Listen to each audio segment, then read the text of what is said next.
Hello, welcome to my channel. I grew up in a fundamentalist Baptist church in the 90s and 2000s, and I'm here to share my story, all my stories, which is why I started this YouTube channel. I was kind of inspired by others sharing their stories and writing vlogs and things like that.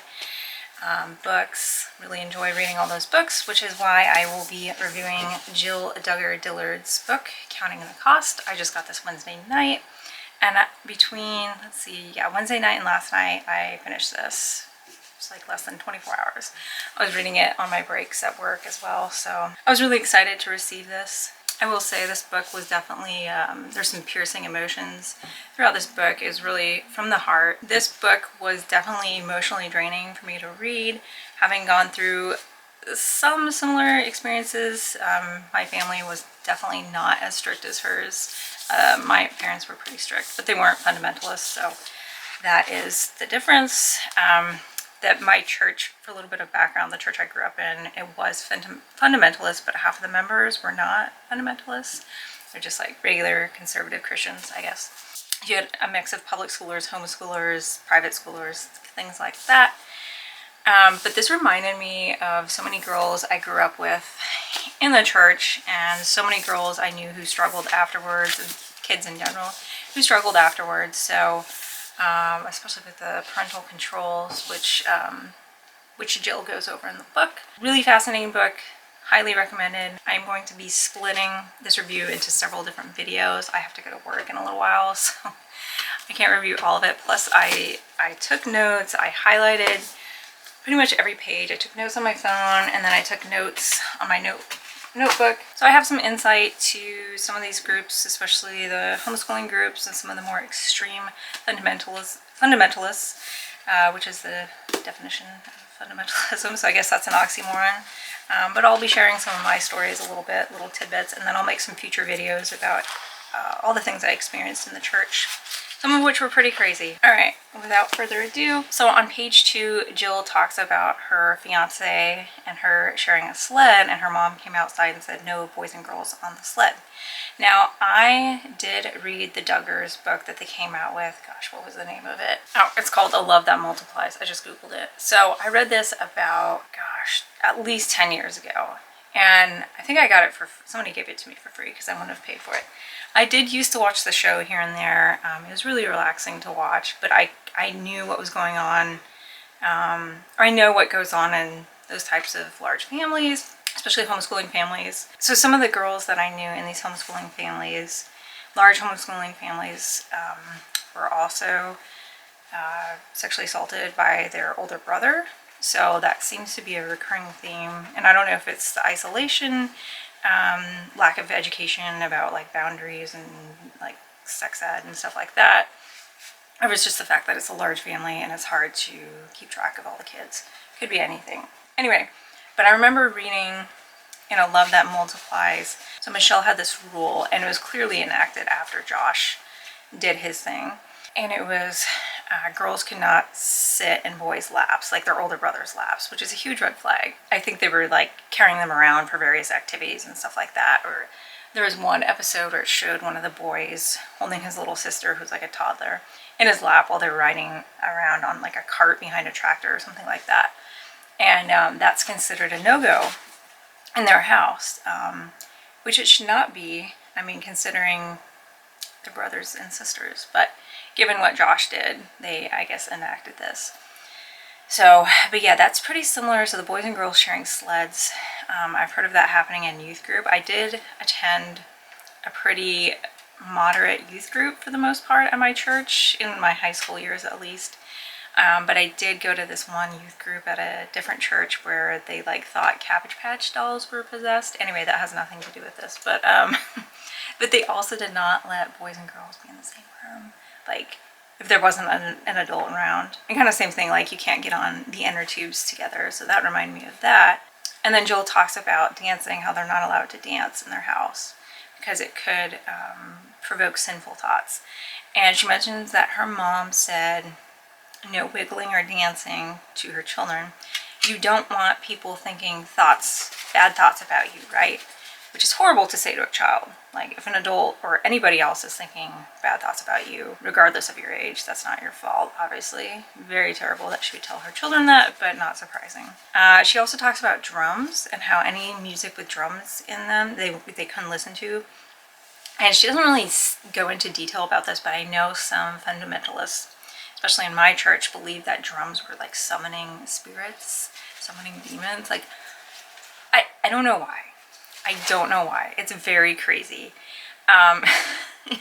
My church did not use drums either. And actually, there was one kid, I think this was in the late 90s. He was in the high school band, and I think he wanted to introduce drums to the service, to the worship service.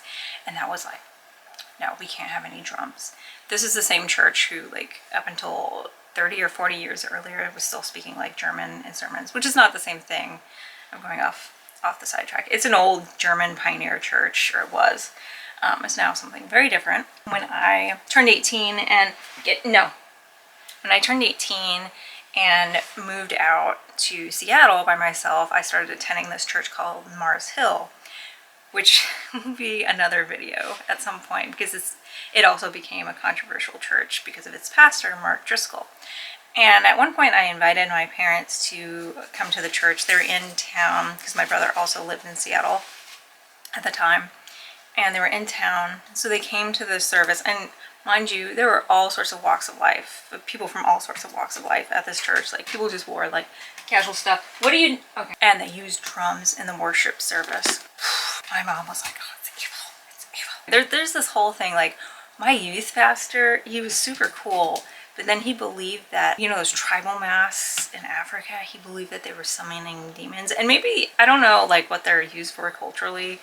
So, but, you know, people have them in their house as, like, decorations and stuff.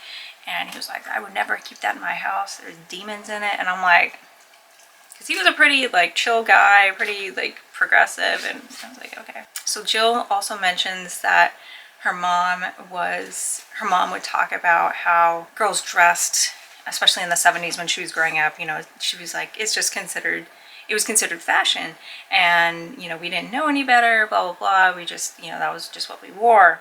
And she talked about how she would mow her lawn in a bikini, and that brought up something I read in the Love That Multiplies book. Michelle Duggar talks about how when she was 15 years old, because Jill didn't go into specifics about it, but Michelle talked about how she would mow her lawn in a bikini at 15 years old, and she's like, no wonder the neighbor's wife hated me, because I guess the older neighbor would stare at her while she would mow in her bikini when she was 15. So many things wrong with this story, like the wife hating the 15-year-old because her husband's like looking, and the husband looking at a 15-year-old. I mean, just no wonder there's so much abuse in this culture. I mean, it's just, and then it talks about how Jill was assigned a buddy. If you're familiar with the Duggars, they had a buddy system for their older girls to take care of the younger kids. They're assigned like 2 to 3 kids at a very young age. She said by the time she was 12, she was babysitting for short periods of time. When I was like 10, 11, 12, I was babysitting quite a bit for people in our church, and I would earn money, not a whole lot. I remember I was babysitting at the church nursery. I would also go to people's houses, usually like members of the church, and babysit like infants all day. I would never allow a 10-year-old to babysit for that. I think it's illegal now. It may have been back then, but they didn't. We're in some podunk town in Washington State, like they didn't really care. So they had like a landline phone in the house because it was the 90s. And then my parents were like 5 to 10 minutes away, so I could call them if anything was wrong. But I don't remember people having cell phones back then. I was trained in CPR and infant CPR and all sorts of stuff because I took a Red Cross class, which, yeah, I don't know what the laws were back then, but yeah, I was babysitting by myself.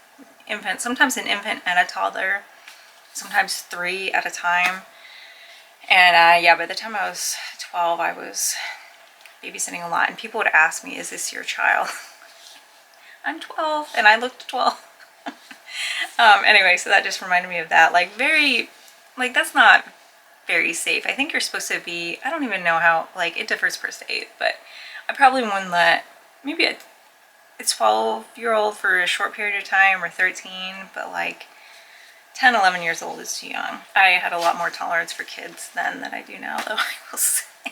Okay, so Jill also talks about how Jana was sent to IBLP headquarters, which was their church, and they joked, the sisters joked, that she was sent to IBLP headquarters because Gothard, Bill Gothard, who was the leader of IBLP until he was forced out for sex abuse and sexual harassment, they joked that he liked blondes and that was why Jana was sent. And she was a teenager at the time, like she was underage. So if you don't know, there's a lot of articles about Bill Gothard. He was sued, and I think the organization was sued, IBLP was sued. Dozens of women who had been brought up in IBLP, who had worked at the headquarters, who had been harassed by him, like inappropriately touched and stuff like that, which is a big deal, especially in their culture, because you're not allowed to have any like physical contact with the opposite sex unless you're engaged, then you can like hold hands and stuff like that. So very strict. And Jill writes about how unsafe it was for her sister to go to IBLP headquarters by herself. But Bill Gothard was considered a celebrity. I mean, he was like this just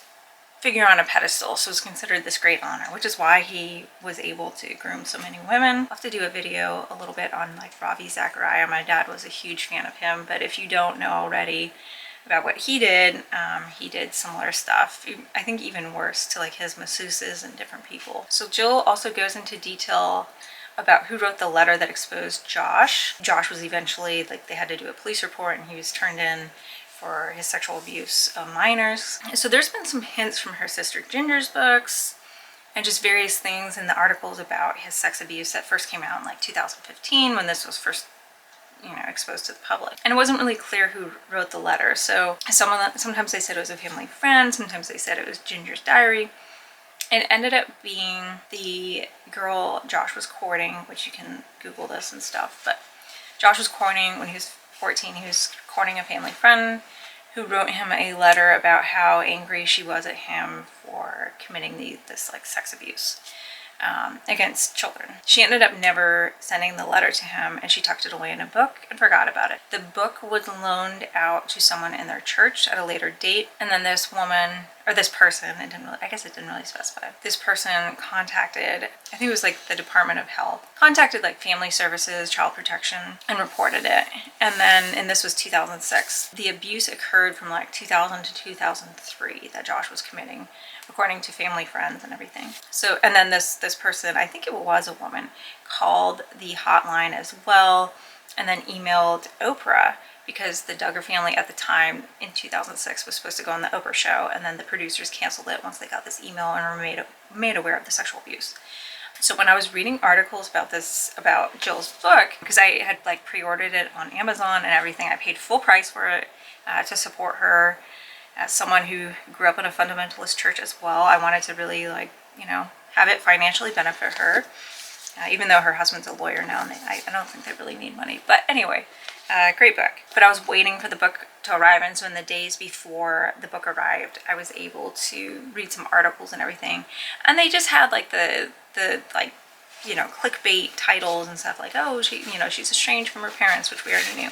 It doesn't talk about this letter. None of the articles talk about this letter, which is, if you've been following the Duggars for years, like this is huge. Like they finally know, it's finally made public who wrote that letter, that mystery letter. Yeah, she was a friend of the family. Her parents actually testified at, I think just her mom, testified at Josh's trial for CSAM back in December 2021.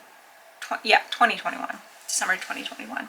And the parents and the family were there like when this all happened, or not there, but Josh confessed to them, like all this stuff. Okay, so I think that wraps it up for now. I'm gonna do several more parts. I mean, oh my gosh, there's so many notes, and I did so many highlights, not all of them, but there's some pretty shocking stuff in here. There's some pretty somewhat graphic stuff in here.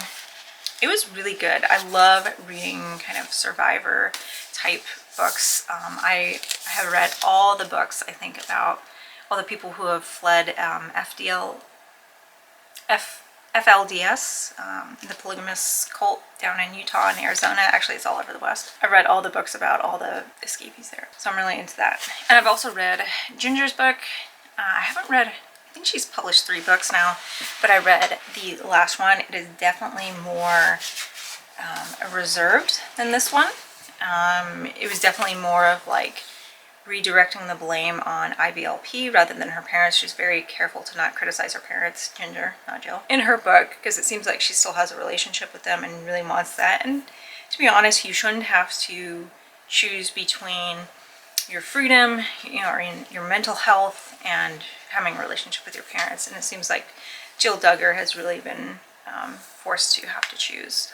So it seems like all the kids will. It'll be interesting to see what happens with the rest of the siblings and their relationships with their parents and stuff, especially now that all the secrets have come out. There's some interesting stuff that I'll talk about. Yeah, there's some more stuff, some very interesting stuff involving the IRS and financial schemes and things like that, which I think Jim Bob should be worried about. Because that is, like, if there's one thing you can go to jail for, it's financial stuff. Any sort of tax fraud against the government, you're going to jail. Anyway, we'll see. Until next time, thanks for watching.